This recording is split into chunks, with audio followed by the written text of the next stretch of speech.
All right, guys.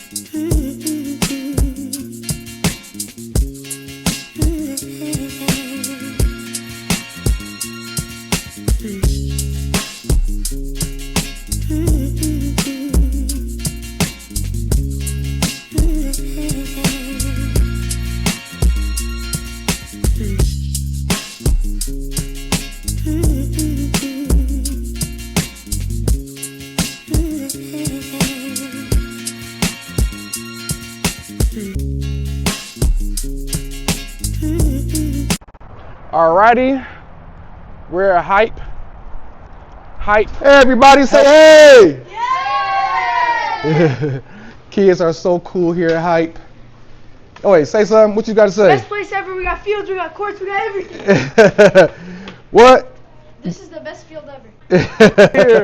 This is a friendly environment, guys. We at Hype Athletics. Yeah! Alrighty. Let's go ahead and see the rest of the facility. Here we got the basketball courts. 1, 2. So you can see the inside of the concessions right there. He told me he got some more buildings. He got some courts that's being built out back. So Hype will have 8 full basketball courts. All right, guys. Welcome back to Sweat Equity Podcast, where we highlight the ones who grind in silence and shine through discipline, sacrifice, and relentless work. Today, we're sitting down with a community pillar, SAYED, founder of Hype, HYPE, helping youth progress and excel. They don't go by that acronym anymore, but they are still doing that and much more. And he started with a mission before he ever had a building, and today he runs 3 multi-sports facilities, or 2 multi-sport facilities, and have acquired another site that has sports for the communities in that area as well. And he's serving athletics, families, coaches, and neighborhoods from all around surrounding areas of his facility and his community. So this episode is about the work behind the dream, the sweat equity that built Hype. Ali, thank you. Thank you. And thank you for being here, brother. And let's start at the beginning. Where did life begin for you? Childhood, household, your early environment. Sure. Thank you. Gotcha. So I was born and raised in Dearborn, very unique neighborhood. My borders were sort of enclosed. I had Tireman, Greenfield, Chase, and Warren, so I was a very enclosed community. Where I had the fortunate upbringing that included diverse kids. All of us were of the same income, but we're all like lower income poor, lower income Arab, and lower income black kids, all kind of grew up together in the same area. Going to elementary school in that neighborhood, and then being bused to a West Dearborn school on Telegraph and Cherry Hill from that side of town. And then again going to Dearborn High, over on the west side of town as well. So the East Dearborn schools were overpopulated, so they bused us to the West End schools. So that experience had a lot to do with the start of Hype. Me growing up as a child, hitting a driveway with a bunch of guys just hooping for 8 to 10 hours, or going to the school park, playing football, playing soccer, playing baseball, doing whatever. Didn't matter if it was raining, snowing, or if it was a hot sunny day. We did it, and that was the same transition into middle school and high school. But now that went on to structured, organized teams, and again, that diversity really helped mold who I am today and why Hype got started. Oh, wow. So Ali, who poured into you? Who believed in you early? All my boys. Everybody. I wanted to have a 3-on-3 basketball tournament when I was 19 years old, and the mission back then was to provide a drug-free, violent-free, and diverse athletic environment that promoted unity, acceptance, and tolerance. So my goal was based off of the experience I had at the Gus Macker basketball tournament. You remember Gus Macker? Yeah. I'm sure a lot of people played in the Gus Mackers. Great tournament. Unfortunately, I always witnessed fighting between different teams, and there are a lot of them. It wasn't initially racially driven, but it became that, So, I wanted to have a tournament that could promote the different races and religions and ethnicities that make up this region, and that was the mission, and it grew from tremendously from that. But what about early on? Not this right here is before hype. This right here is before your dream, before you're 19. Who believed in you early on when you were a kid? I mean, obviously my parents, got to start there. They provided me with any and all opportunities that I had and needed, to grow and to succeed. My brothers and my sisters, who were always there, had my back since day one. And then, well, it's funny, but the boys from my hood, those were the childhood friends that I'm in very close chat with and communication with, and these are the people that believed in me then and still do today. Wow. So, Ali, when did leadership become a part of your identity? God, no, at a very young age. I mean, look, athleticism and the athletic environment for me was something that I had to do every single day. And being a top performer in every sport that I've ever played in made you an automatic leader, captain of. So you was great in everything, Ali? I was, man. I was. I just wasn't 7 foot tall, but I was good, man. I was a good basketball player, good soccer player, great soccer player, very fast runner. Played baseball. I was a 4-sport athlete in high school, multi-sport athlete in middle school. Yeah. Wow. I mean, I still to this day, appreciate the value of sports and the confidence it helps and discipline it helps build. But more importantly, molds you into being a leader. And as a kid, even in elementary school, I was always, the captain or the fastest kid in the track meet or even in the city, So, yeah, sports. Talk to me real quick. How do you get disciplined, and how does, like you said, sports mold you into a leader? I mean, you're put into situations, obviously on and off the field or court, that basically make you make decisions. And those decisions, obviously, good decisions or good leaders are molded when they make good decisions that benefit the whole team versus the opposite, where they benefit only themselves or even hurt the team sometimes with those decisions. So those leadership roles also allow you to be inclusive, inviting to other kids at the time when I was a child, to encourage other kids to participate in sports and to be aggressive and or athletic like I was as a young kid, and to work hard and to believe in themselves, so you setting examples, Yeah. Let's look here, Ali. I want to look here. Wow, Ali. So what was the first spark that made you want to help youth? Again, going back to when I was like 12 or 13, in my neighborhood, all the younger kids would come to me to learn how to play basketball. Oh, wow. Not knowing this was going to be my How career. old were you? 12, 13 years old. And how old were the kids that was coming around and coming? 9, 10, 11, 8. Wow. Yeah, everyone from my neighborhood, I would be spending time with, and teaching them how to shoot, and teaching them how to play soccer, and teaching them, and just doing different drills that I did as a kid. Wow. Yeah. Not knowing, again, this was going to be my career. However, it's funny that I naturally had this in me, whether I knew it or not. But I naturally had the desire to teach and help kids at a young age.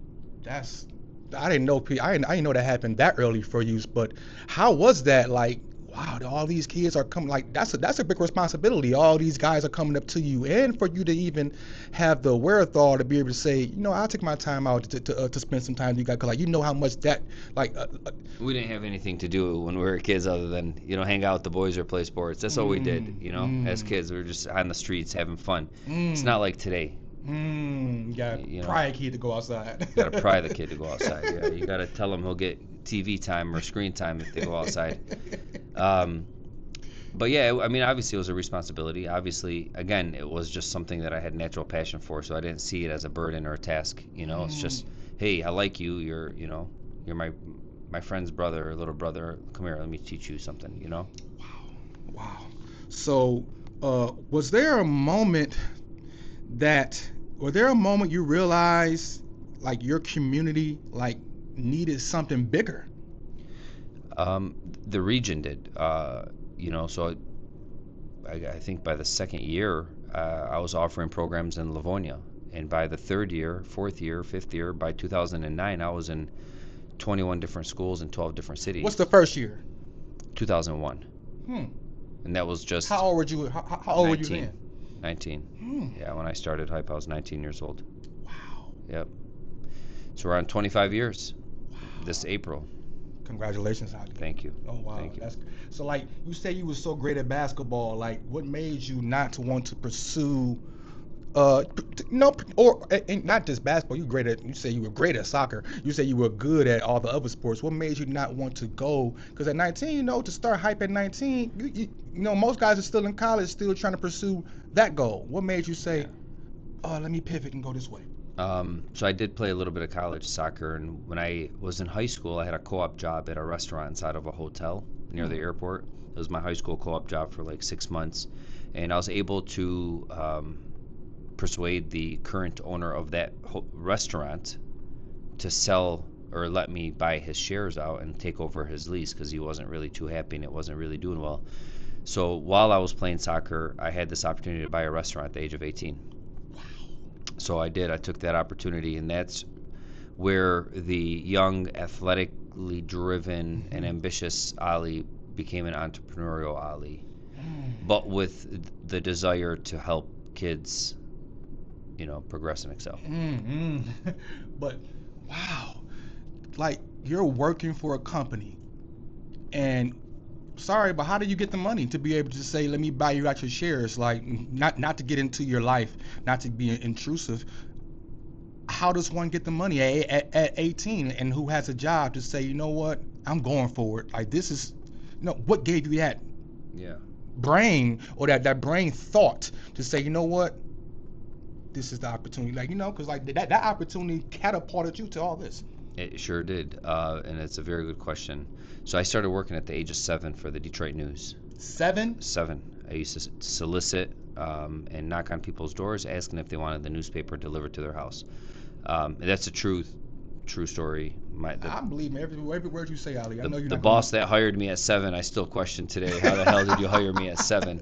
But I guess I was begging him to work at the age of 7 and begging him to allow me to go with my older brothers who were also working with him. So I've always had the desire to work and to have money and to provide for myself. I even vividly remember in 5th grade having a couple $100 to buy my own school clothes. Although my dad was a great provider and gave us what we needed, but we didn't have the luxuries of more. So the money that I got for this business wasn't as much as you thought. Okay, so the lease was a transfer, so I'm not buying a business from him. It was losing money, so the valuation of the business was low, and he wanted out at the same time. So he's like, take over, buy me out for my inventory, which was less than $5,000, and I had half of it, and my dad spot me the other half, and then I had my own restaurant. Wow. Yeah. How was that like? You had your own restaurant. Do you still have a restaurant? I have several businesses that I own, not just hype. Yeah. Oh, not wow. that restaurant though, but I have other establishments. Wow. So that was the beginning. Wow. That's I didn't know that. I love this. That's why I love this. I love doing it because I love to know about people. I'm not being intrusive, but I know to know how did that person You know, because like Sweat equity, man. this sweat equity, it's a That's how I got to where I'm at. Sweat equity. I used to work 19-hour days at that restaurant for 3 consecutive years. I made a shit ton of money, but I had no life. But it built me to who I am today. I'm not ashamed to tell somebody that. You know, I worked my ass off. I used to sleep in the hotel, and I had my own houses. But I used to sleep at the hotel so I can just get up at 5 a.m. and go back to work. People don't do that today. And you had a family at home too. Well, I lived on my own. I bought my first house at 18, and I moved out then. But it was across the street from my parents. Then I moved out further when I was 21. Yeah. Ooh. Oh my God. So Ali, what struggle built your toughness? Oh, that's a very long answer. It's a very, very long answer. But I wouldn't say it's more than a struggle. It's more so a commitment to God and a surrender to God, right? So when you do God's work, you have to be honest with yourself. You have to be principled. You can't lie, steal, cheat. You have to do it the way God wants you to do it. You have to commit to His plan and His will. For what He wills is what will happen. You know, so you know that's kind of the path I take. Okay.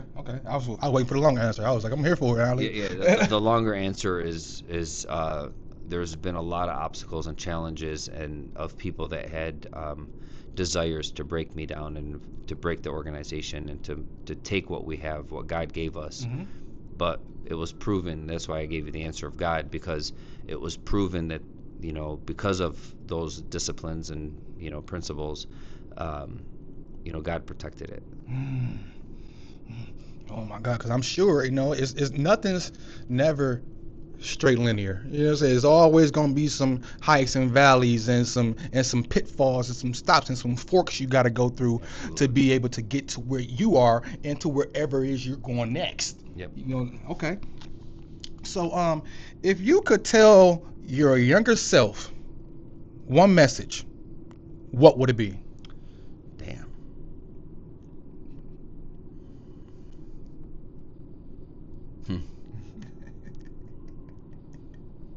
Chill. Everything's gonna be all right. Why do you say that? Because the devil brings doubt. The devil makes you feel like you're not good enough, you're not strong enough, you're not able. But you keep your faith strong and your connection to God strong, you're good. So at some point, sorry to say this, but at some point on this journey, you had that feeling Of what you would tell your younger self, what you just told your younger self of to chill. You had that feeling of not chilling. Yeah, you know, yeah, there was a lot of times when obviously I financially struggled and, you know, things were a lot harder, but I think not just for me, for the whole country, you know, during that temporary recession that we had that lasted like 7 to 8 years. But, you know, yeah, there was a lot of tough times of doubt, you know, and thought that things weren't supposed to be what they were going to be. Yeah. Okay. So, Ali, what did hype look like before the first location ever existed? So it was an organization that was built around programs and services. So I used to use other rec centers, other schools within different school districts.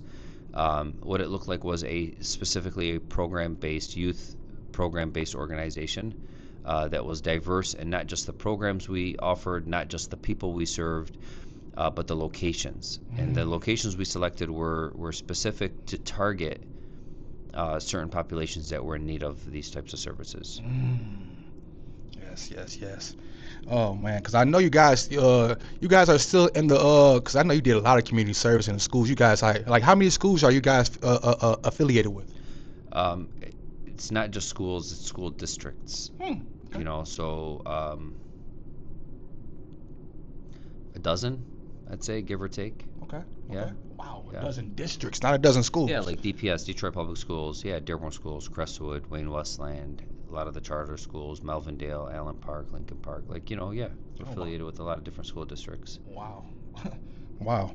So, okay, so were you coaching, like mentoring, fundraising, running programs? Like you say you was running programs out of schools. Were you running them out of the, like, were you? I know you have to have people help you. Like, how did you be able to recruit? Like, and like I know you say you were helping them. When you first started your community, where kids would come up to you, like, were you still coaching as far as in in the program? Like what is it as far as in with the coaching, mentoring, fundraising that you were doing, and or that your program was doing? Like specifically, the roles I had as the CEO from day one have always been to recruit the talent that had like-minded uh, um, behavior, desires to serve, and so on. And fortunately, we've been pretty lucky in attracting very good people that still to this day are with the organization. Mm-hmm. You know, um, the recruitment came based on the program. So if I offered, for example, an after-school tutoring program at a specific school, I would retain the teachers at the school and pay them to help me provide the best after-school program for the kids in their school that needed it. So it was a win-win for the teachers, for the students, for the families. They stayed after. Recruitment of coaches, I always had, a minimum requirement that they had to play, at least high school ball, Mm-hmm. at least. Um, and that became attractive to college students. So now we hire a lot of college students and college athletes as well as former high school players, because not every player is a coach and not every coach is a player. Mm-hmm. So sometimes I recruited kids that young men and women that played a little bit, but they were great with kids, way better than an actual 5-star recruit that didn't know how to verbally talk to kids. So Didn't know how to meet them where they were. mhm. Okay. So I know you said you kind of talked about some of the things that kind of happened as far as in pitfalls and stuff like that, but what obstacles hit early? Like, how many times did people tell you no? Quite often. Quite often. And the pitfalls or struggles or challenges that we had early on was a good problem. It was a lot of kids and not enough facilities to accommodate those kids. So when I went to different municipalities, they would say no. Like, I'd go to different cities, they wouldn't support serving their constituents, their children that lived within those cities with additional space for programming. You know, um, it's different today, but then there was a couple of challenges. How did those no's I mean, you were doing you were doing newspapers at 7 and doing sales at well, not selling, but you were selling yourself at 19. But how did those no's do to your confidence of what you were trying to accomplish?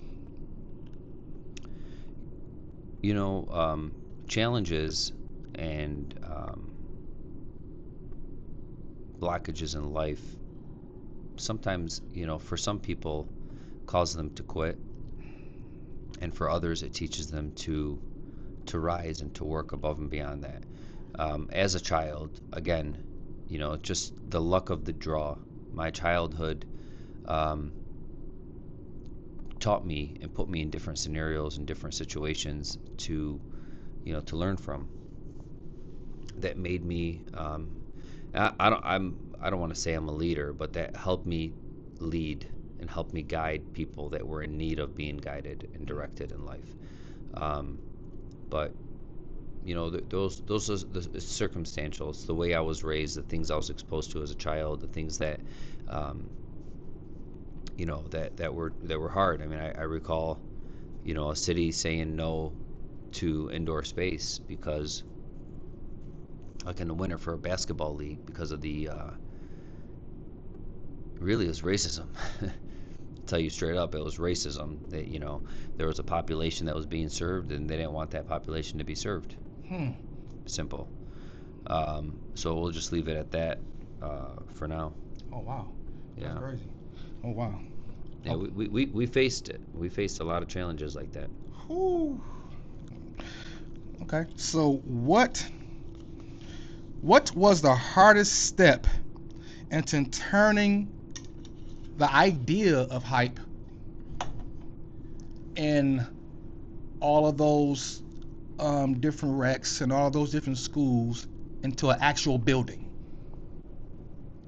It was the demand, Mm. right? So we really had a very large demand of youth and families with no home. We're using people's homes to provide our services, right? And fortunately, we had several people within the region, specifically within Wayne County, that saw this need, Mm. recognized it, gave us the financial support we needed, and held my hand through this process of obtaining and building a brand new facility for the community. And it was very, very selective. I mean, the distance from this building to the city of Detroit's border was the same distance from my house to the city of Detroit's border, Oh wow. which is less than a block. Oh wow. Detroit is right there.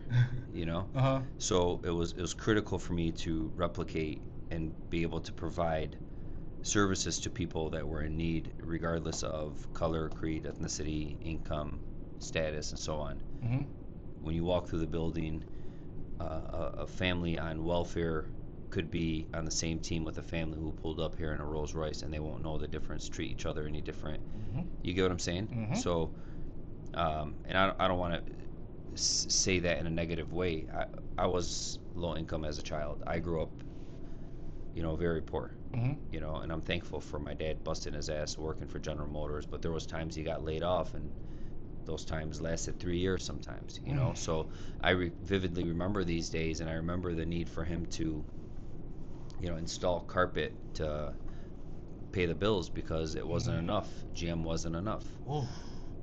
But just the wherewithal for him to even go learn how to do carpet, like you could easily just stay on your tail and just tuck your tail in. Your dad said, no, I'm going to go learn different trades to provide for my family. Like, And that's what's scary about society today, right? Is good thing for me is I was raised a little poorer than the average, right? So um, I could understand, I could feel what the lower income kids feel and the lower income families feel, and still make them feel welcomed.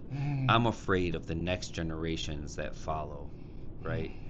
A lot of times, as they say, people get money and don't know how to act. So that's what I'm afraid of a natural separation of class that's being pushed in society, in American society today. They don't want a middle class. The middle class kind of bridged both of those. Yeah. They just want low, high, and that's it. You're either rich or poor. So I'm sorry to put your family into this. Are you teaching your kids how to be humble and have that same type of mentality? Right, same. Because I know that now they don't have the same Upbringing that upbringing that you had. Yeah. So absolutely. So my kids work, although they don't need to.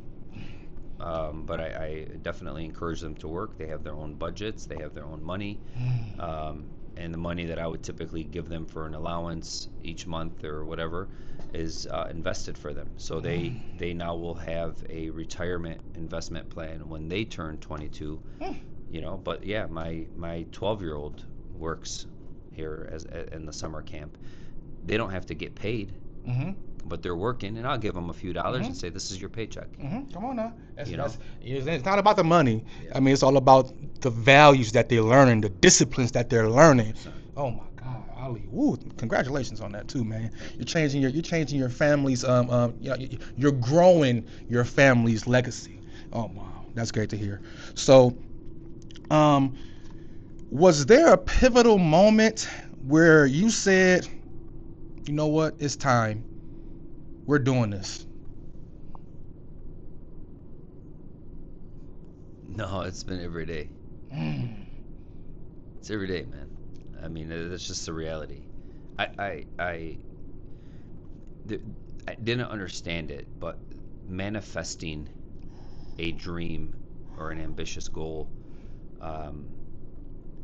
where you're not sitting on your ass expecting it to happen, but working towards something, yeah, I mean, I have an objective. My objective is either I help as many kids as possible, or I help organizations around the country serve their population of kids. You know, so if I can't do it, I want to help you do it.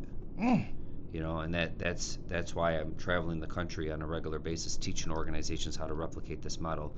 I have foreign delegates from all over the world, maybe 80 countries have visited this center for training to learn how to replicate this model in their Wow. countries. Yeah, there's a lot that the public doesn't see, but this is the passion I have. You know, if I have a cure for cancer, am I selling it for billions of dollars, or am I going to help people that are sick with cancer? You know, copy it, go, Yeah. take, heal, fix whatever the issues are in your community. So that's kind of my mentality, and then the reward has come. Mm-hmm. You know, God blesses. Mm-hmm. God blesses those who do His work, right? So, you know, we just can't lose focus on that. We have to stay. Now look, I'm not. This isn't. You don't see a cross or a moon and star or the Star of David on the building, right? I'm a non-religious institution because I want to welcome all the religions to come here. You know, I am not. But the principle, behavior, the actions, the decisions that this organization makes is based on my religious belief. My religious belief welcomes and loves all people, right? So it's a win-win. I'll just tell some of your staff down there. You guys are, and what's your nationality again? Just so I. So nationality, I'm Lebanese. Okay. But there's downstairs, there's white, black, Oh, for sure. Iraqi, Afghani, you know, everybody in between that work in this building. Staff is so nice here too at Hype too. Just FYI, I want to throw that out there. Staff is nice. They're following your lead, and I do want to say you're our leader. You're our leader. I know you don't want to toot your own horn, but sometimes you have to. And you are a leader, and you lead. You're a leader, period, and you lead by example. That's clear. So, Ali, your early grind, like fundraising, phone calls, and partnerships. How did those come about? As far as in, you said you were up 19 hours. As far as in, with your business, your first business. How was your? Let me tell you about like the hype grind when I was 19 years old, and I had to go get sponsorships to help pay for the 3-on-3 basketball tournament. And you gotta wait. Pause 1 second. I'll show you guys. I hope it's right here. You can edit it. I will.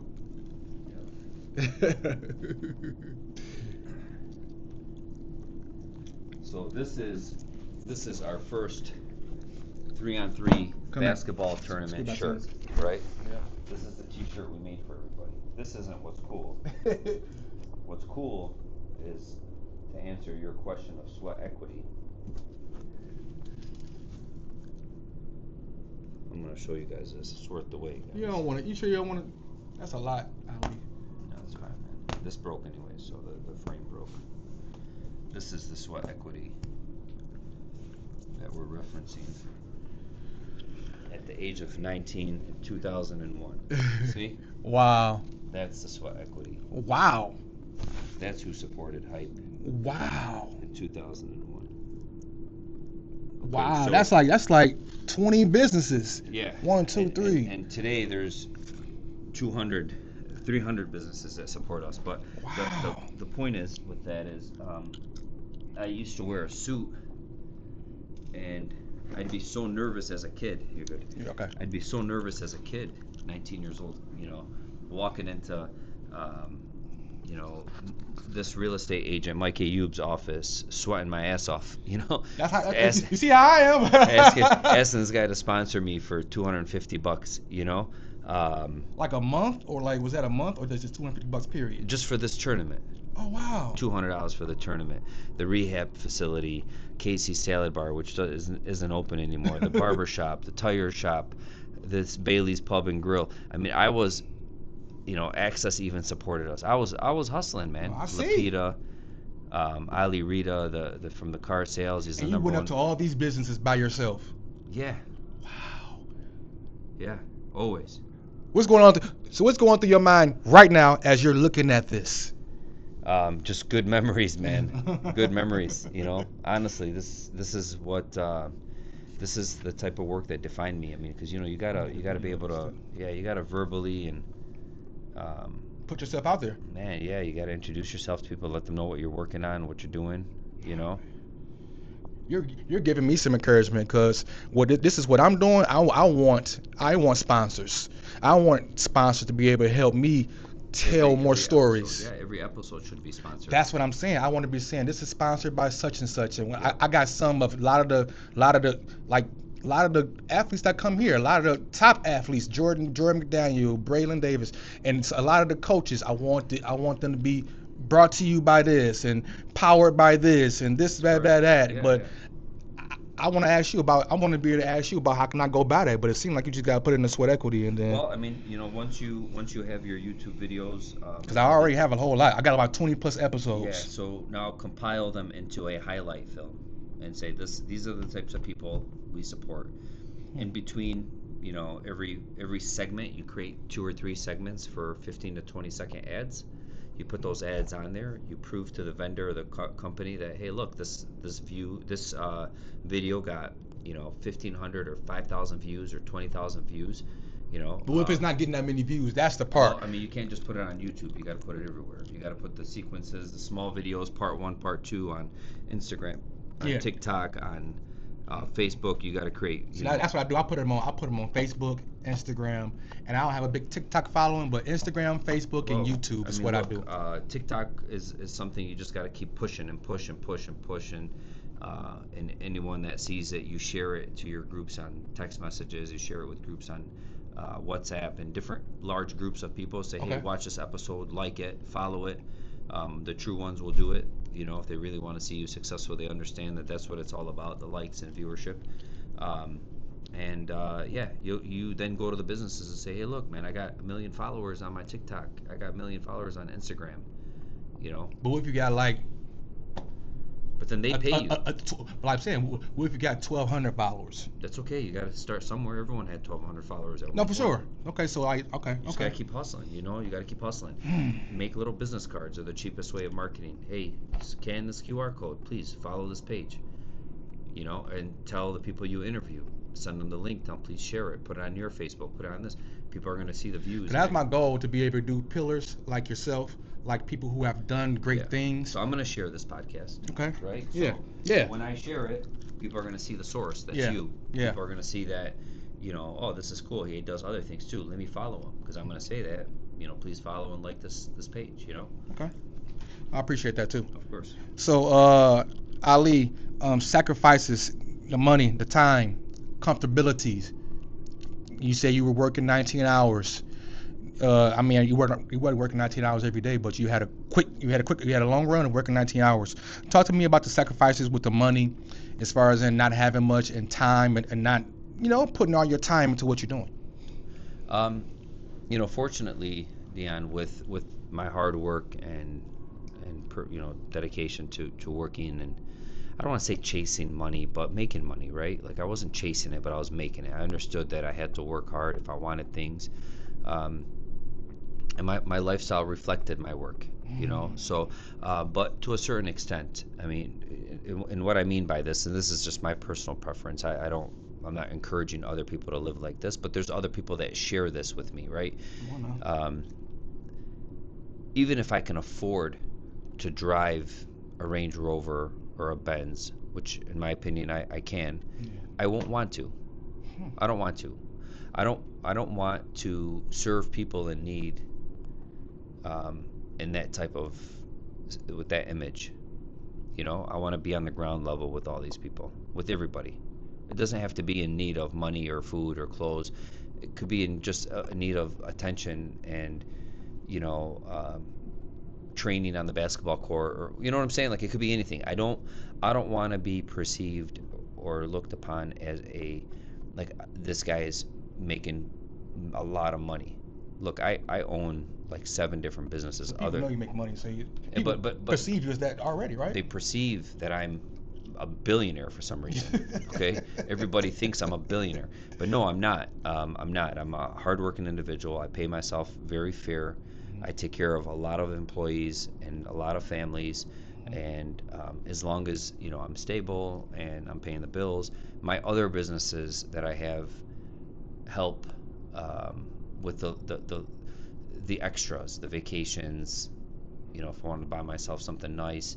But again, I'm humble. I want to say that I'm humble. I don't want to, this isn't something you're supposed to say of yourself, but I try to be humble. Others have to say I'm humble. Again, the perception is reality, so perception is, wow, this guy makes a lot of money. Hype is always slammed. It's busy. People see people, and then they think that equals to money, but they forget that there's a lot of cost to a lot of things, so all I can say is, the sacrifice that I have made has got me to where I am today, both with my family, with my lifestyle, with money, with happiness, with everything. So the sacrifice got me to where I'm at today, but there's still a lot of sacrifice yet to come. And I know that, and I'm prepared for it because I have so many years of experience. Come on now. But Ali, I'm sorry, I want to say one thing. You've been sacrificing since you've been 7. So you mean to tell me and I know you're beyond. I'm 37, so I know you're older than 37. So why can't you go buy yourself a nice car or be able to look nice? You're still humble. I seen you down there with the kids. I mean, can't nobody see us here? You were down there with the kids. All the kids love you. Everybody here loves you. You were humble. You wasn't just like high on your horse talking to the kids. You was talking to the kids. Get y'all butt in there. Don't y'all do that. Like, you was talking to the kids. But like, you're a humble guy.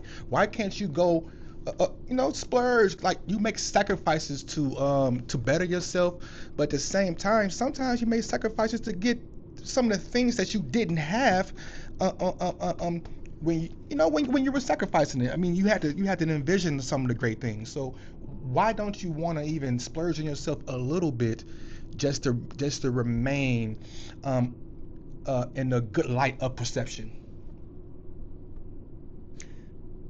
I'm reminded often that the leaders that I adore and follow and believe in used to wake up in the middle of the night and pass out food to the needy people so no one saw them feeding the people. That's the humility that they had. I follow and adore the leaders who would make sure that everybody ate before they ate. And they would be left with bread and olive oil, hard bread and olive oil, maybe, if they were lucky. You know what I'm saying? So, and these are the people that are remembered till this day. You get what I'm saying? Yeah. So, like, look, I could be, I'm good. I'm good. That's the answer. Is I'm good. I'm straight. There's wants and there's needs, and I don't need that. Ooh, great answer. Great answer too. So, walk your first win. I know you just gave me your shirt. You showed me your shirt with all your sponsors on there. Was that your first win, as far as in your first event and like for your program, like, and those were your first key supporters? Yeah, absolutely. 2001. And we've been winning since.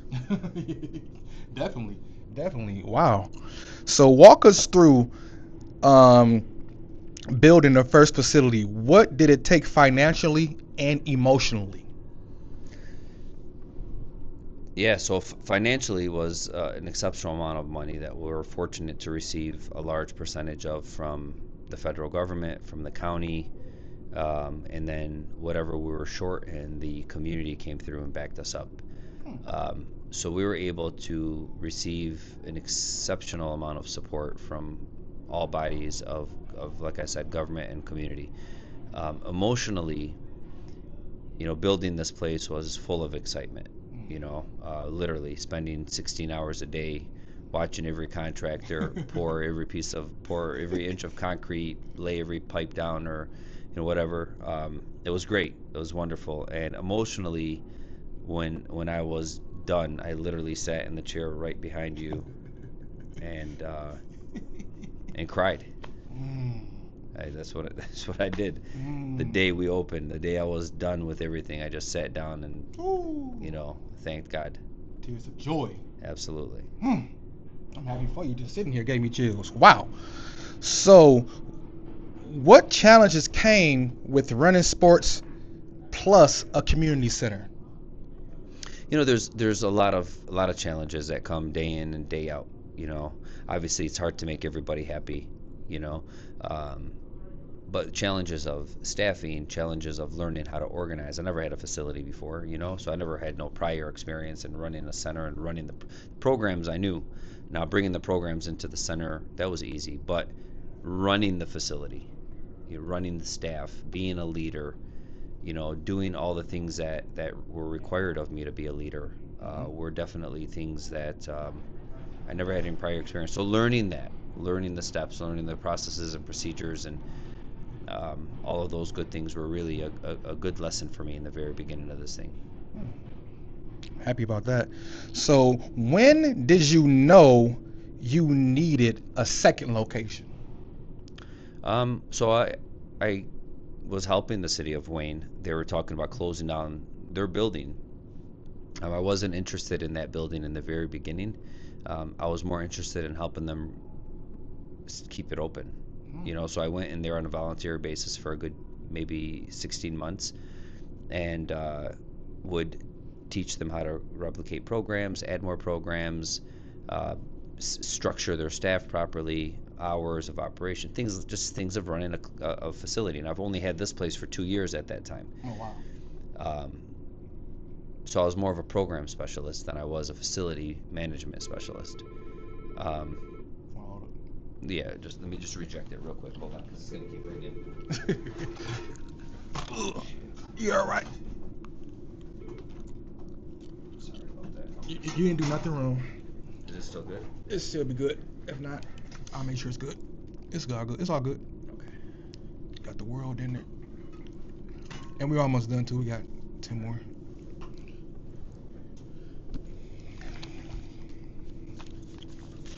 Yep, we're at the end.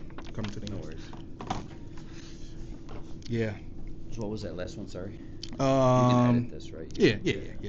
So when did you know you needed a second location? Yeah, so as I was mentioning, the city of Wayne was looking for a consultant, and what they were hoping for was a means to save their center. They were losing a lot of money.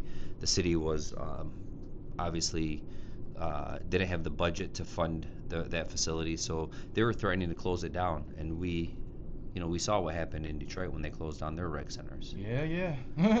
So I went in with the idea to hopefully convince them to keep it open by suggesting different programs and services. But the inevitable day came to light, and that was the council unanimously voted to close the center down. Upon learning of that, I had approached them and said, okay, well, we'll enter into a management agreement at first, and we'll reopen the building under Hype management, and we'll take that center on. And they unanimously supported it. Wow. Yeah. Wow. And then about 5 years ago, I ended up just buying the building from the city, so now it's officially ours. Wow.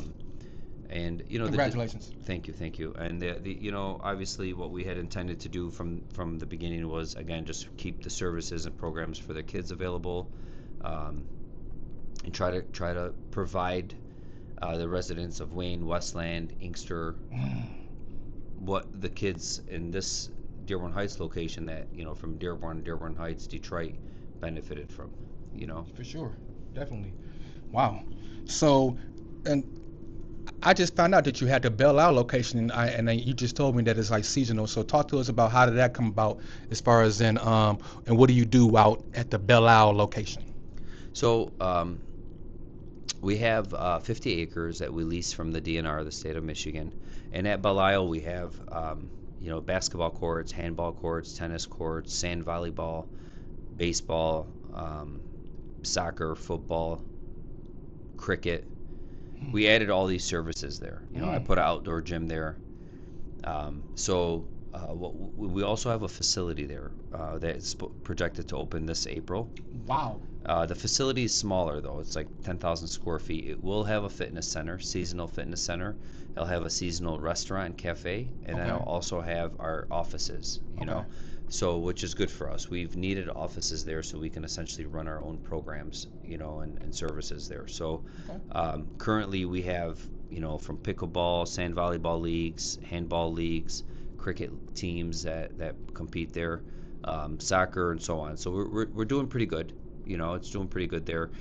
We stumbled on that about 5 years ago, with an opportunity to take over that athletic complex. It was in shambles when we took over, and we ended up revitalizing it, investing several $1 million into that space, and now it's beautiful. Congratulations again. Thank you. This is a bunch of congrats for Ali. Wow, and hype. So balancing business and versus your mission, like how do you stay true to the youth and community first? This was touched upon in the beginning, when we said that, the discipline of being surrendering to God, and being a person of God. That's the constant daily reminder, to stay along that mission, be committed to the mission. But primarily, it's a daily challenge, obviously, for all of us, to be reminded of that, and to do good, to help others, and it's pretty much it. Just be principled. Okay. So break down what hype offers now. I see you got the basketball courts, you have weight room, track, concessions, the new turf that he has, the basketball tournaments or the volleyball tournaments and the leagues, the community programs. Talk to us about what hype offers now. Yeah, thank you. Obviously, we have a wide variety of athletic programs: basketball, soccer, football, volleyball, speed and agility training, soccer programming. All these sports are offered both at a rec level as well as a competitive, like, travel level, for basketball, for soccer, and so on. We have 8 basketball courts. Well, we have 5 now, but we're adding 3 that should be ready after the new year. It's behind the soccer fields. I'll walk you over there. So we'll have 8 total basketball courts. That's big. Yeah. So Hype has the fitness programs. We have athletic programs. We have our educational programs. Now, the educational programs, we're a summer school service provider, so we have our own summer school program, serving about 5,000 kids every summer. We have one of the largest vocational training programs for young adults, high school students, and adults with disabilities, any kind of disability. So we cater to a population that is in need of being trained and exposed to different work environments. We have enrichment programs such as STEM and robotics and so on. And we also have our substance abuse, SAFE psychology and wellness program. So SAFE is under Hype, and what we offer is therapy. We have an NP, we have a medical director, medical doctors, NPs, social workers, therapists. We do wellness services such as weight loss services. We do hormone replacement therapy. We do peptide therapy, IV therapy. We do all those types of things as well. But it's a mind-body approach, and we have 2 other locations for those services as well. So behavioral health and wellness is another division of Hype, but not within under this roof. It's under separate medical buildings that we own and operate. Wow. You guys heard that?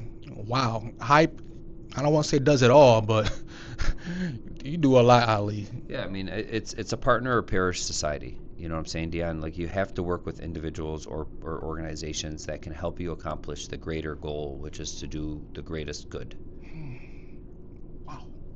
Woo-wee. So, how many youth have walked through these doors? Well, we actually have an accurate number of that. Uh-oh. Between all of our 3 locations, we're serving close to 500,000 people a year. Between all of our locations combined. Oh my God. 500,000 kids a year. Kids, adults, all the above. The community. The community. Ali, how does that, like, you start off as just the guy that was just playing with kids in your neighborhood. Now you're serving over 500,000 kids and older adults and just seniors, adults, individuals with disabilities. I mean, in the winter, in the winter alone, we have 3,000 kids playing basketball in our basketball leagues. With 3,000 kids. We're one of the largest basketball league providers in the state of Michigan, if not the largest. I don't know anyone else that's doing 3,000 kids, but we have multiple leagues in multiple cities that cater to the same population, same age group. You know, but yeah, we have between boys and girls 3,000 kids. Wow. Wow. Oh, you have 3,000 kids? Mm-hmm. Whoa. Just in one sport. Woo! And you offer volleyball. There's volleyball programs, there's soccer teams and leagues. There's football, there's wrestling, there's boxing, there's taekwondo, there's karate. Oh my God, that's crazy. I mean, it ain't crazy, but wow, he offers a lot. So, sweat equity is more than effort; it's consistency.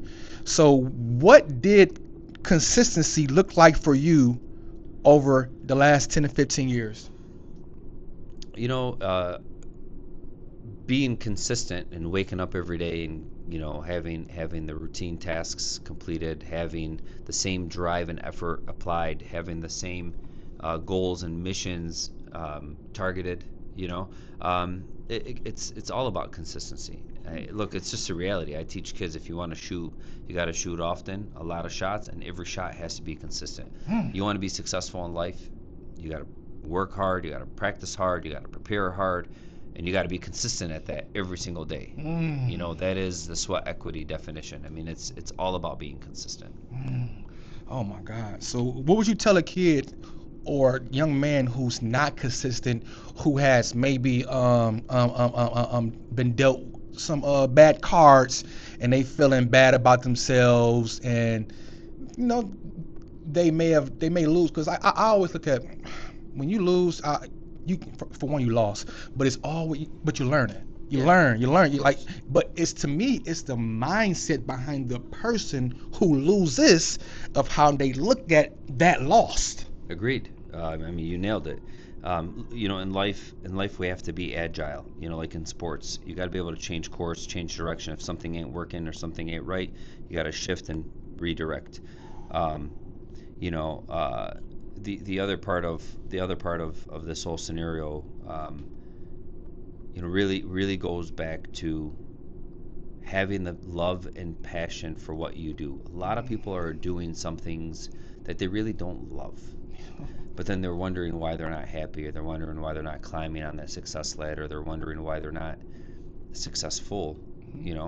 But the reality is that you have to love what you do. You gotta have passion. If you don't, you'll never love what you're doing. Oh yeah. You won't be happy. I agree, and I truly believe that you said manifestation earlier. Yeah. When you're happy, when you're doing something that's passionate, and you're doing it with a smile, and like you said, you're doing God's work, and you're doing the things that you want, that you sought out to do. Yep. Like great things that you don't even know, like taking the first step. Sometimes taking the first step, you can't see the second step, but when you're doing great things and you have passion for what you're doing, the second step will somehow just come. Yeah, just appears. Yeah, Oh it does. Oh my God. So how do you measure success? Do you measure by trophies and acknowledgement, or do you measure by changed lives? Obviously. Yeah. I mean, here's a question I just wanted. No, obviously there's, the recognition that one receives, but that's not a measurable device, because it's not a goal, right? You're not doing it for that goal. So the impact you have on others is how I measure the success. And how are you determining whether impact is successful? Is if you're growing, right? If you're serving more people annually, which we've been on a steady rise every single year. How else are you successful? When these young kids come back after college and say, hey, and this is true stories, I'm a lawyer, or I'm an accountant, or I work for NASA, I'm a professor, I'm this and I'm that, and I love this, is because of hype, because I was able to stay out of bad environments, and I was able to keep myself straight and narrow because of the love and passion you put in me for sports, and you made me believe in myself. So, I measure success off of those stories versus how often, I'm recognized by some politician or some organization for something, Wow. you know. But that's still But good too. those all feel good too. I Yeah. was just gonna say that those all are good. They're appreciated. I'm not trying to say like we're too good for that recognition. We appreciate that because it's important for even myself and yourself to recognize good. If there's good, hey, let's promote that good. This is a good thing. Let's reward or recognize that organization for doing the good work that they do, and let's make that public one way or another. And sometimes it's kind of like how you gave me with the scenario of the guy feeding people at night so that nobody would kind of see or acknowledge his work. Sometimes acknowledging, even though you're gonna do it anyways, and you're gonna do it anyway because that's your nature. Your acknowledgement makes you probably want to do more of it because now you're finally getting acknowledged for what you're doing. So you know what? It gives you like a boost of, I don't know, a boost of something inside of you to do more. Yeah, the voiceless acknowledge what you're doing. You know what I'm saying? And that The voices. You said the voiceless or voiceless. Yeah. Talk to me. I don't understand. What does that mean? Okay, so I don't need the recognition and the appreciation that I would rather have are from the people that don't have a million followers or elected or have the money or the status, right? The voiceless, whose kid loves this environment, loves this facility, loves being a part of different races and faiths, and just to play basketball on the same court as somebody. That's where it's at. And that's what those individuals that I adore and follow did at night. They go at night because the voiceless don't have a means, and they don't need it. They don't desire all of that. Ooh, you're talking to me, Ali. So, what stories of impact stay with you? I mean, there's thousands, to be very honest with you, but I'm often thanked by individuals who I've saved from addiction.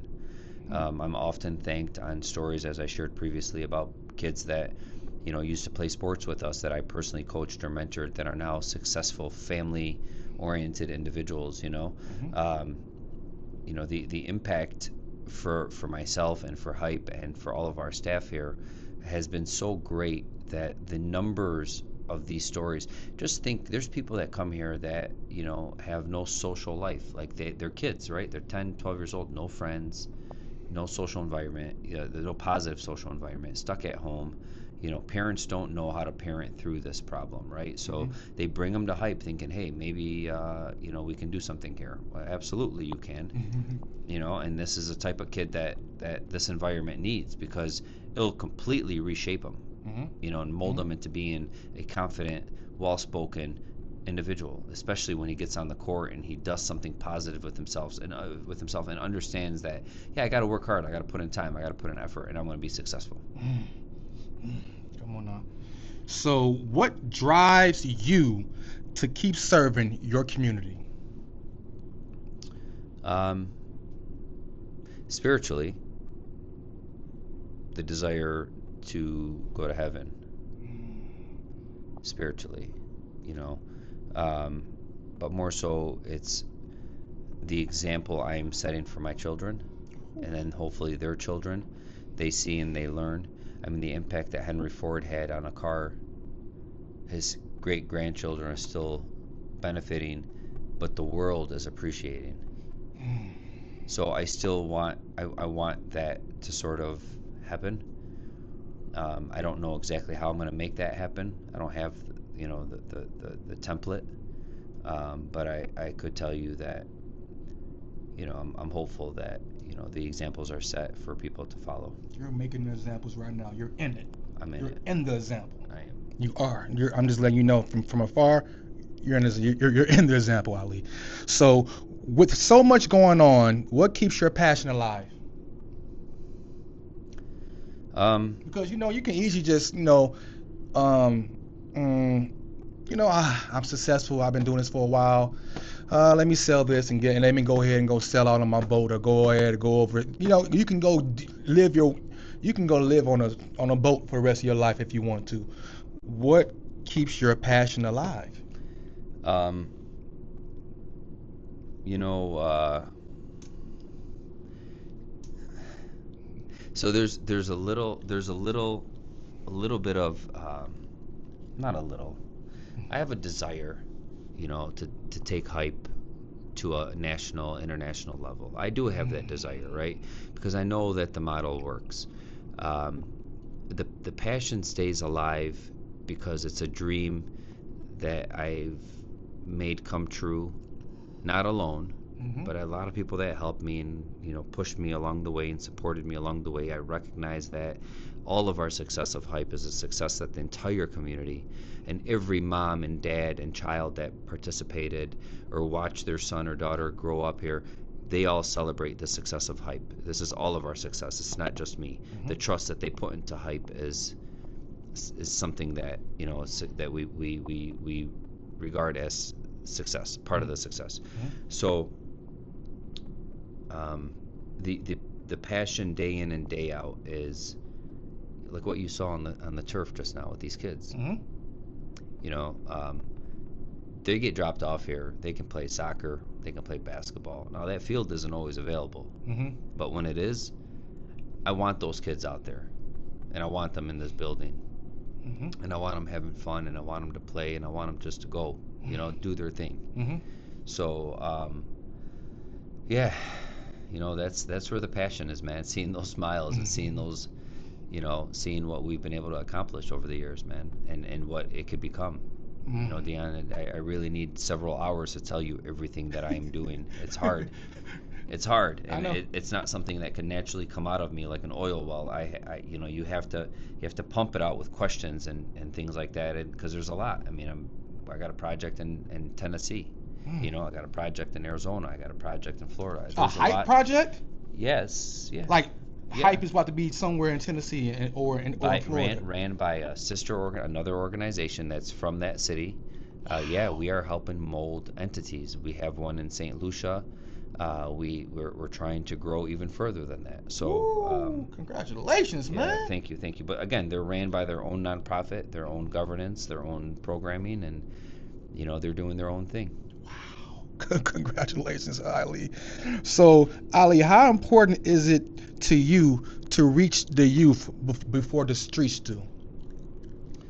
Oh, it's important. It's very important. And I tell parents this every day, as that our programs start at the age of 3 and 4. If your kid wants to come back, we won. I don't care if he's good or bad. If the kid wants to come back, they enjoyed the environment, you won. As a parent, you won, because that's your first step to keep them off the streets. Parents have to be encouraged, because again, they don't know how to parent through this. A lot of parents don't know what to do. Not all of us played organized sports as kids. Yeah. Not all of us even like sports as adults, but their kids like sports and their kids want to play sports, so they understand. Like some think, oh, this is just a natural way of living in America. You gotta raise your kids, put them in after-school programming like soccer or basketball or something, and it's just something that everybody does. No, there's a benefit to it. You're molding your child to be confident, hardworking, disciplined, and so on. What does sports do? I know you said sports. Like, what are some of the things outside of life that sports teach you? Man, hard work. That's first and foremost. I was the kid in 5th grade and 6th grade that had, the compact CD or the compact cassette tape little device with the wired headphones running in my neighborhood. I'm that kid. I was that kid that was carrying a CD player, while I'm running. That's great. Yeah. You remember those days? Yeah. Like I'm running in the neighborhood trying to listen to something that that's scratching now, it's shaking, and so I had to run like, one hand flat and balance. But Yeah, it definitely made me work hard, made me persevere, man. There was a lot of racism. I was in a lot of all white schools when I grew up. Middle school and high school were predominantly white. I was an Arab, Muslim, minority. They weren't feeling it, man. They weren't feeling it. And it made me fight through that because I knew not my teammates, but the teachers and the principals and the coaches that had that hate in their heart and wanted to just serve their kind and not the other kind. um, you know, it was one of the biggest reasons why I started Hype. One of the biggest reasons why I wanted to offer the East Dearborn kids outlets to sports because we never had it growing up. West Dearborn, where the money was, had it. East Dearborn didn't have it. Detroit didn't have it. So where I was a perfect opportunity for me to create something for somebody that wanted something they didn't have. And I filled it, you know? I hear you talk about racism. Like I've never, I mean, I'm black. You know what I'm saying? So I've only heard about racism. I didn't know. You say you're Lebanese. Arab, Muslim. Oh, sorry, I thought you said Lebanese. Yeah, the country my family's from. I was born here, but the country my family's from is Lebanon. Small country Sorry about that. No, it's okay.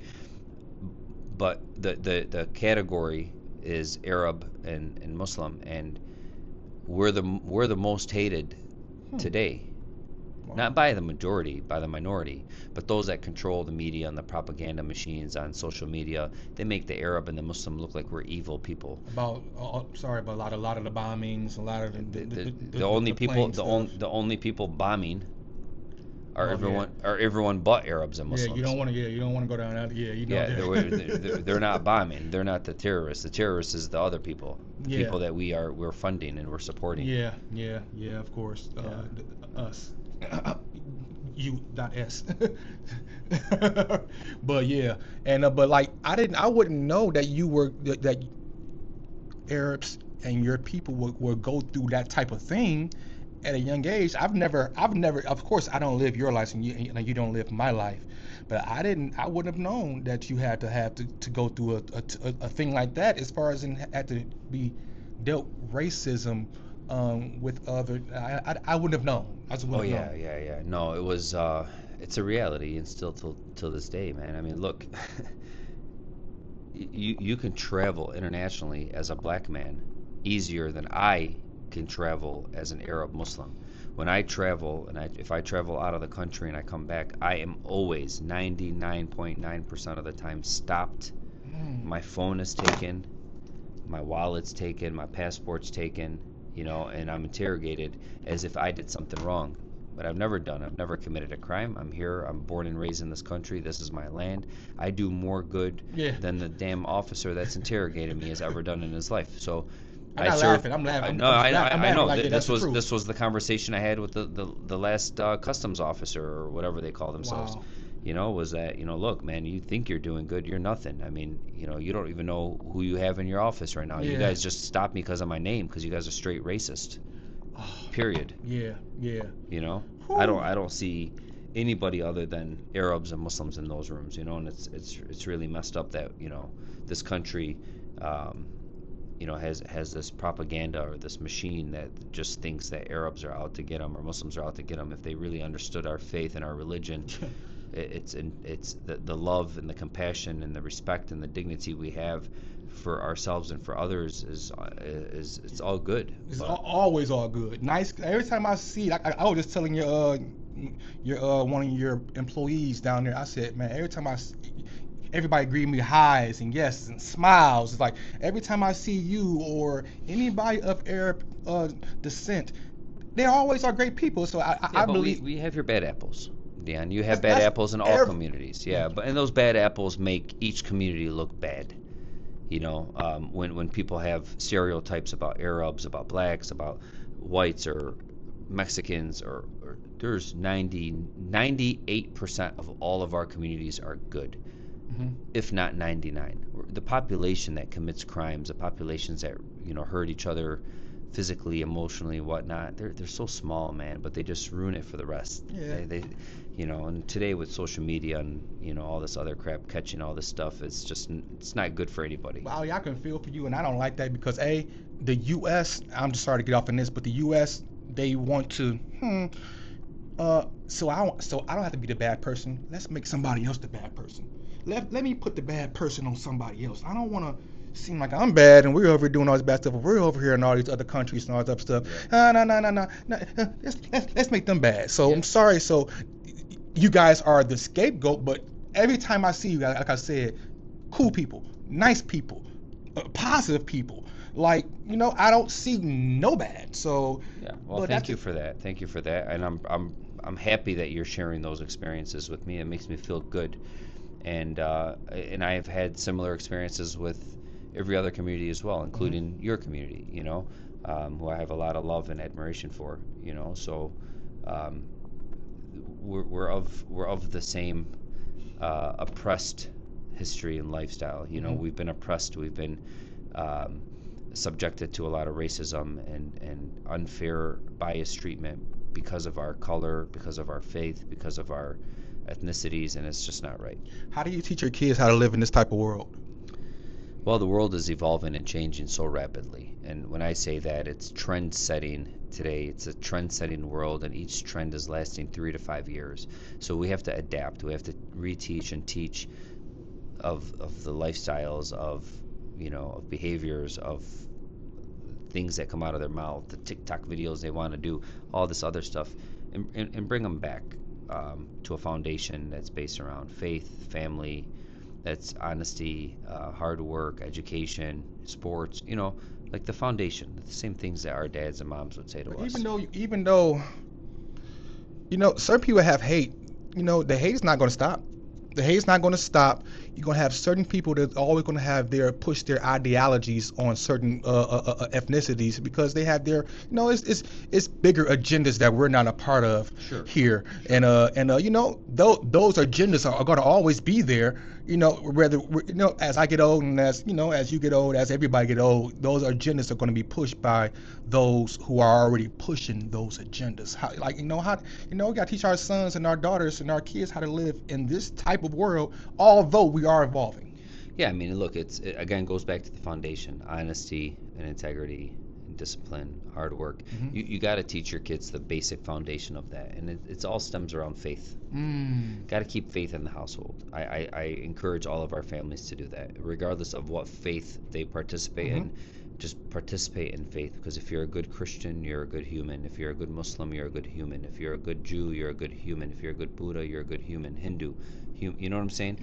Just be a good human. But all of our faiths have a lot of good to benefit from. All good, no bad. So practice your faith. Be a man of God. Be a man of honesty and a man of good, and then things will work out. I agree. So, what does hype? Oh, okay, sorry. Okay, so okay. What does hype mean to you? What did hype mean to you as a kid? What does hype mean to a kid? Sorry. What does hype mean to a kid who walks in here for the first time? I mean, it's hard for me to answer. I don't really know what's going through their heads, but I can definitely see the eyes opening and the smiles opening and all that good stuff. So, what does it mean for a kid? I would guess excitement. I would guess a dream come true. The biggest thing they've ever walked into, if they, they're very young. They're like, holy cow, what is this huge building that I'm in? That, So, yeah. Okay. So, what's next for hype? I know you told me within this interview that you got things going on in different states, and you have, a lot of different business. But what's next for hype? We're hopeful to launch a pretty exciting program for 2026. It's a crisis response program. That's something that I'm very passionate about. It's helping families in need, whether it be behavioral health, mental health, DTE bills, food, housing crisis, whatever it may be. We want to be able to help the family and respond to a family with any and all needs that they may have. So this is a program we're going to launch slowly and grow as it grows. Wow. You got anything else? I mean, I know you was talking about the other buildings and different. You want to talk about that, or no? Okay. So if funding wasn't an issue, and we're almost done, what would you build next? 10 of these. What's that? 10 of these facilities. What's that? I don't know what that is. 10 of these. What's that? 10 Okay. of. Oh, 10 of these. I'm like, what do you mean you don't know what that means? 10 of these, man. Oh, I'm sorry. 10 of these. 10 of these, 10 of hypes. Okay. 10 hypes. Oh, wow. All over the state, county, country. 20 if I could, man. I always said if I win that one, that bag of mega billions, whatever the hell they, mega millions, it's actually like $1 billion. Yeah, if I got that, homie, we're all over. Going crazy with the hypes. Crazy. Okay, so where do you want hype to be in 10 to 20 years? Having the same impact, growing obviously with facilities, with number of kids, and obviously just sustaining the operations. What legacy do you want your name to carry? I don't have the answer. Okay. I haven't thought of like establishing my legacy. My legacy is it's working itself out as we speak. I'm still young, I'm still alive, I'm still doing what I'm supposed to be doing. So legacy will happen when I'm gone, and what people have seen and said about me. Okay. Definitely has kids that's going to take on this legacy and move it. Are your kids going to be like, are they going to take over? Like what do you do? If it's what they want to do, the people that take over this organization after I'm gone, hopefully God will deliver somebody that has the same passion and drive, Okay. If it's my kids, it's my kids. Hey. So when it's all said and done, what do you want people to remember?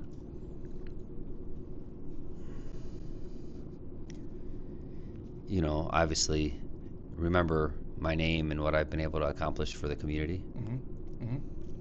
And to say nothing bad, only good. Okay. What advice do you give to young entrepreneurs trying to build something real? Obviously, stay determined. There's going to be a lot of people around you in your inner closest circle that will doubt you. It will question your drive, question your ability to be successful. Never give up. And it's like I'm going to tell you with this podcast. If you push and you work and you get your name out there, and you earn viewerships and you earn followers, you will be a very highly untouchable, person, in media that is really portraying and telling the stories of good people, that have invested sweat equity into their success stories. And this is essentially what you're doing. You're putting your own sweat equity into marketing others' sweat equity. Yeah. So, follow your dream, follow your passion. Don't ever quit, because there's so many times you're going to be challenged, you're going to be broke, you're going to be struggling financially, and you'll be like, man, I got to go do something. And then, you lost everything you built. Ooh, you are talking to me for sure. I'm listening to every word you're saying. So what's the definition of sweat equity to you personally? I mean, the definition of sweat equity is the amount of work and time and effort you put into something, a goal or an object or a business or a plan. That's essentially what it is. Wow. Great definition to me. Glass couple. One message for the youth, straight from the heart. Respect your parents. Be honest. Believe in yourself. Be confident. Work hard. And believe in God. Just like that, guys. We have Ali SAYED, a leader, a builder, a man who turned vision into foundation. This is Sweat Equity, where work becomes legacy. Thank you for building for the youth, for the city, and for the future. And like I always tell everybody, if you're telling me yes, if you're saying yes to me for doing this interview and for being on my podcast, you're essentially saying no to phone calls. You're essentially saying no to other things. So for you to give me your time, which is one of the biggest things that we have here. I want to tell you thank you, Thank you. and I want to tell you I highly appreciate that. And I just want to say thank you. But this has been Sweat Equity Podcast, and Ali Sayed. We're at Hype, and thank you.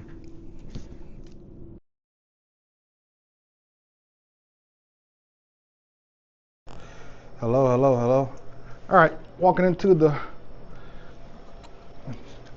me.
YouTube,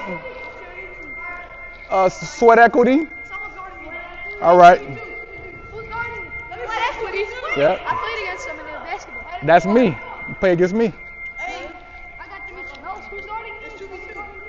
Come on, y'all. It's my last one before I go. Down. Down. Set. Hey, I better go, man, before I go. Come on, just do it. He's got yourself a subscriber. How many moves you gonna do? That's a pick. Oh, pick six. That's you. Oh. What's up, coach? Nope. Hey, what's up, man? Good. Feeling good? Yeah, feeling great. Oh, money!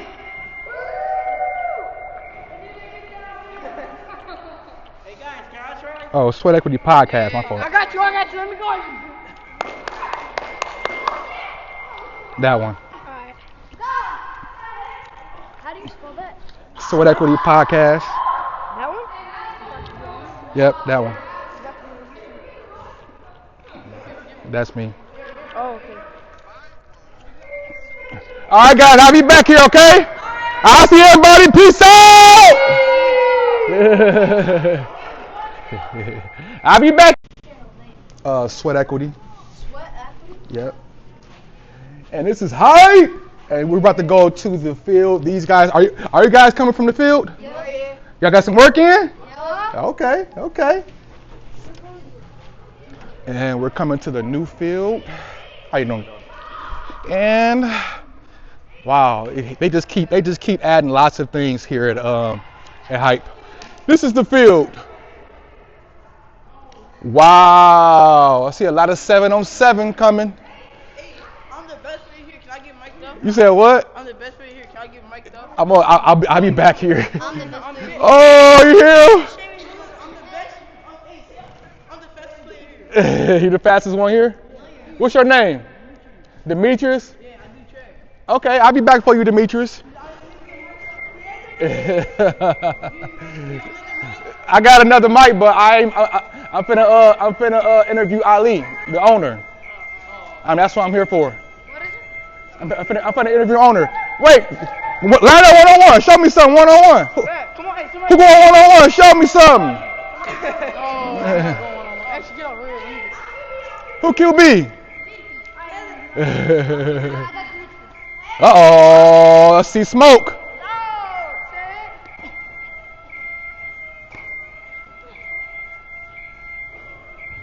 Oh, he dropped it. That was in this area too. That was a bad ball. Oh, the kids here helping youth progress, helping youth progress and excel. This is the headquarters, Dearborn Hype. Come on with me, let's walk in.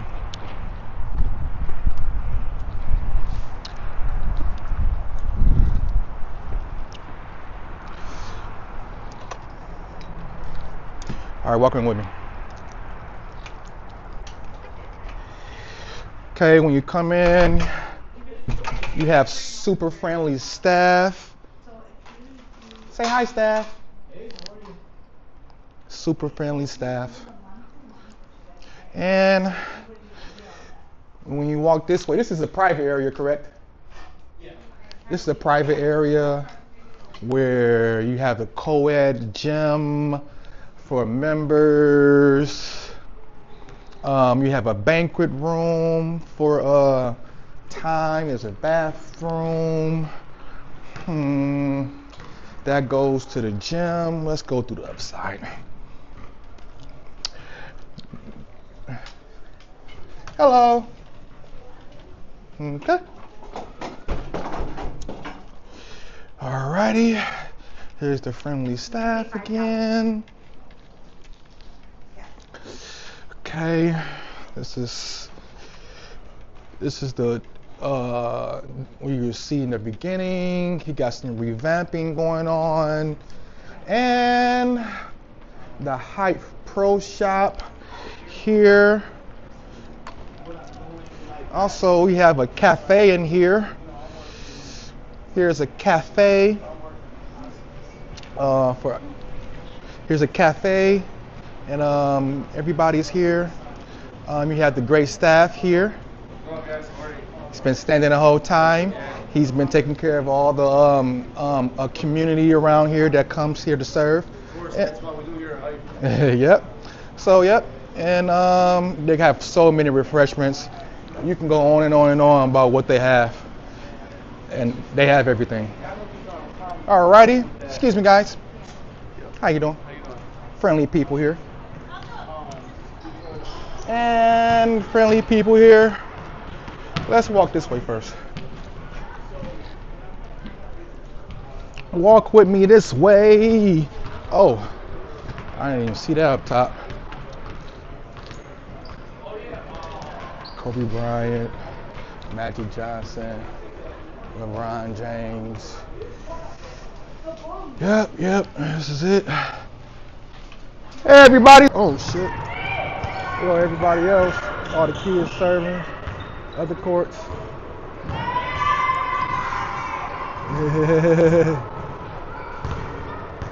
Hey, say 6'7".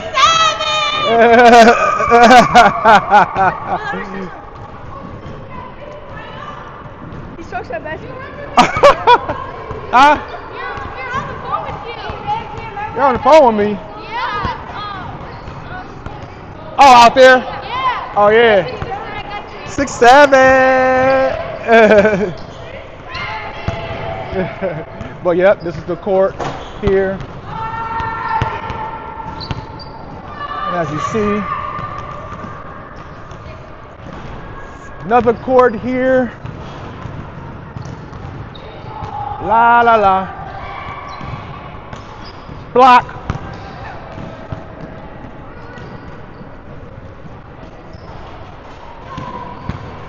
I had it on camera too. You would have been on camera.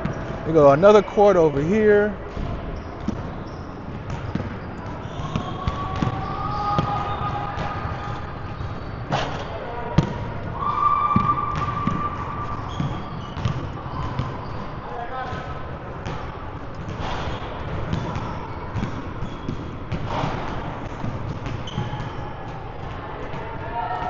Hey, where's the other court at? Alrighty. So, as you see up there, the track above us. Above, you see people walking on the track. And let me see if I can go in here real quick. Actually, it's good. Perfect. And this is something else that's just getting built. Wow. Hey, this is going to be 3 more courts. They will have a total of 8 courts. There's 3 more courts going to be in here, right? 2 here, 1 there. Oh, wow. Oh, it's 2 in here? Yeah, 2 here, 1 over there. Wow. Beautiful, man. Beautiful. Yeah, love it. Man, this boy working. Here we have the weight room. I'm walking into the. Go ahead, buddy. I'm walking into the co-ed weight room here.